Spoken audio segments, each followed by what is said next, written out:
क्या आप लोगों ने कभी सोचा है दोस्तों, एक ऐसा देश जो कुछ ही दशकों पहले दुनिया के पीछे चल रहा था, लेकिन आज के टाइम पर वही देश artificial intelligence, bullet trains, robots और फ्यूचर सिटीज में दुनिया को चैलेंज कर रहा है। क्या चाइना वाकई टेक्नोलॉजी में इतना आगे निकल चुका है या इसके पीछे कोई ऐसा राज है जो बहुत कम लोग जानते हैं? आखिर चाइना ने सिर्फ 40 सालों में ऐसी कौन सी स्ट्रेटेजी अपनाई है जिसने उसे दुनिया की सबसे बड़ी टेक्नोलॉजी सुपर पावर्स में लाकर खड़ा कर दिया है? और क्या इंडिया भी कभी इस स्पीड को मैच कर पाएगा? एक बार मान के चलो कि आप किसी और देश में रहते हैं और अगर आप उसी समय चाइना में चले जाओ तो आपको ऐसा लगेगा कि भाई आप फ्यूचर में आ चुके हैं। लेकिन दोस्तों, आज से सिर्फ 40 से 45 साल पहले यही चीन दुनिया के सबसे पिछड़े देशों में गिना जाता था। और अब सोचने वाली बात यह है कि ऐसा आखिर क्या हुआ होगा जिसने चीन के पूरे इतिहास को बदल कर रख दिया। एक ऐसा देश जिसे कभी दुनिया सस्ती लेबर और सस्ते सामान बनाने वाले देश के रूप में जानती थी, आज वही देश टेक्नोलॉजीज में दुनिया के सबसे बड़े देशों को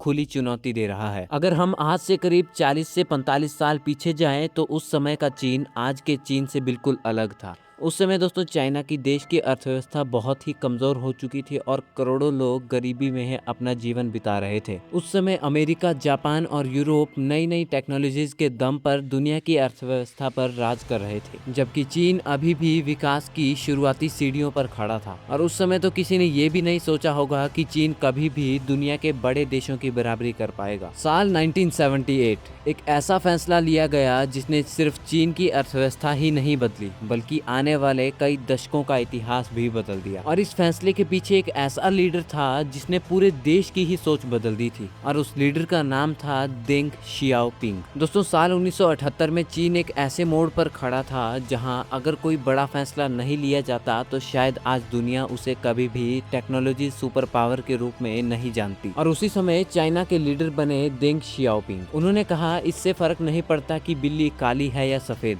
अगर वो चूहे पकड़ सकती है तो वो सही है। इसका मतलब साफ था कि अब चीन सिर्फ विचारधारा से नहीं बल्कि नतीजों से आगे बढ़ेगा। और उसी समय चीन ने विदेशी कंपनियों के लिए अपने दरवाजे खोलना शुरू किए। देश के अलग अलग हिस्सों में स्पेशल इकोनॉमिक जोन बनाए गए जहां टैक्स कम थे और विदेशी निवेशकों को खुलकर अपना कारोबार शुरू करने की छूट दी गई। दुनिया की बड़ी बड़ी कंपनियां जो पहले चीन को नजरअंदाज करती थी, अब अपनी फैक्ट्रियां वहीं लगाने लगी। लेकिन उस समय शायद ही किसी ने सोचा होगा कि ये सिर्फ फैक्ट्रियां ही नहीं थी, बल्कि चीन के भविष्य की सबसे बड़ी यूनिवर्सिटी बनने वाली थी। शुरुआत में दुनिया को लगा कि चीन सिर्फ सस्ती मजदूरी दे रहा है। विदेशी कंपनियां चीन में अपनी फैक्ट्रियां लगा रही थी और चीन उनके लिए सस्ते कपड़े, खिलौने और इलेक्ट्रॉनिक्स बना रहा था। दुनिया हंस रही थी क्योंकि उन्हें लगता था कि चीन हमेशा दूसरों के लिए ही काम करने वाला देश बना रहेगा। लेकिन चीन का जो असली प्लान था वो सिर्फ वही लोग जानते थे। वो सिर्फ प्रोडक्ट नहीं बना रहा था, वो हर मशीन को समझ रहा था, हर टेक्नोलॉजी को सीख रहा था। जहाँ दुनिया अपनी कंपनियों का मुनाफा बढ़ाने आई थी, वहीं चीन भविष्य के इंजीनियर्स, वैज्ञानिक और टेक्नोलॉजीज एक्सपर्ट्स तैयार कर रहा था। धीरे धीरे मेड इन चाइना सिर्फ एक लेबल नहीं रह गया,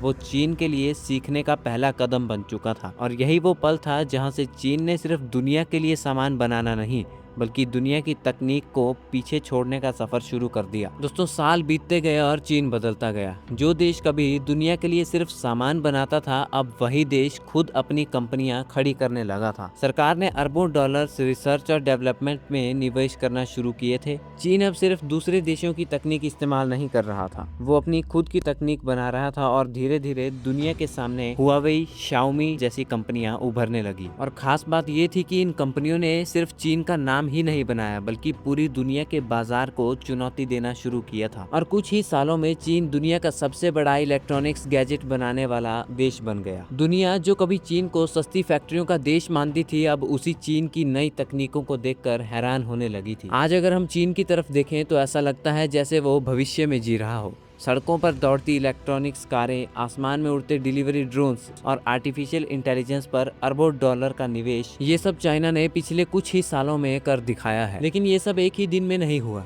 चीन ने लगभग 4 दशकों तक अपने एक ही लक्ष्य पर लगातार काम किया है। और अगर आज के समय पर देखा जाए तो चीन हर साल रिसर्च और डेवलपमेंट पर ही सैकड़ों अरब डॉलर्स खर्च कर सकता है। दुनिया की सबसे बड़ी हाई स्पीड रेल नेटवर्क, सबसे बड़ा इलेक्ट्रिक व्हीकल मार्केट और सबसे तेजी से बढ़ता हुआ AI एआई इकोसिस्टम आज चीन की पहचान बन चुका है। और इतना ही नहीं, चीन सिर्फ नई नई तकनीकें ही नहीं बना रहा बल्कि पूरी दुनिया के टेक्नोलॉजी मार्केट में अपना दबदबा बनाने की कोशिश कर रहा है। और शायद यही वजह है कि आज अमेरिका और चीन के बीच सिर्फ व्यापार की नहीं बल्कि टेक्नोलॉजीज की सबसे बड़ी जंग चल रही है। जैसे जैसे चीन की ताकत बढ़ने लगी वैसे वैसे पूरी दुनिया की नजरें अब उसी पर टिकने लगी है। लेकिन दोस्तों आखिर में सवाल आता है कि आखिर हमारा भारत कहाँ खड़ा है। आज भारत भी दुनिया की सबसे तेजी से बढ़ती हुई अर्थव्यवस्थाओं में शामिल है। डिजिटल इंडिया, यूपीआई, इसरो और आर्टिफिशियल इंटेलिजेंस में भी भारत कम नहीं है। अगर सीधा सीधा कहा जाए तो हर क्षेत्र में भारत लगातार आगे बढ़ रहा है। तो फिर भी हमें ऐसा क्यों लगता है कि चीन सच में फ्यूचर में जी रहा है? वो इसलिए है दोस्तों कि चीन ने लगातार पिछले 40 सालों तक बिना रुके काम किया है और हमारे भारत में उस चीज की अभी बहुत ज्यादा कमी है। दोस्तों चाइना का इतिहास हमें एक बात जरूर सिखाता है कि कोई भी देश एक रात में सुपर पावर नहीं बनता। उसके पीछे दशकों तक लिए गए फैसले, करोड़ों लोगों की मेहनत और भविष्य को ध्यान में रखकर बनाई गई रणनीतियां होती है। और हो सकता है कि आने वाले कुछ ही सालों में दुनिया की सबसे बड़ी टेक्नोलॉजी चाइना, अमेरिका और भारत भी हो। लेकिन दोस्तों भारत का भविष्य टेक्नोलॉजी में कैसा होगा इसका फैसला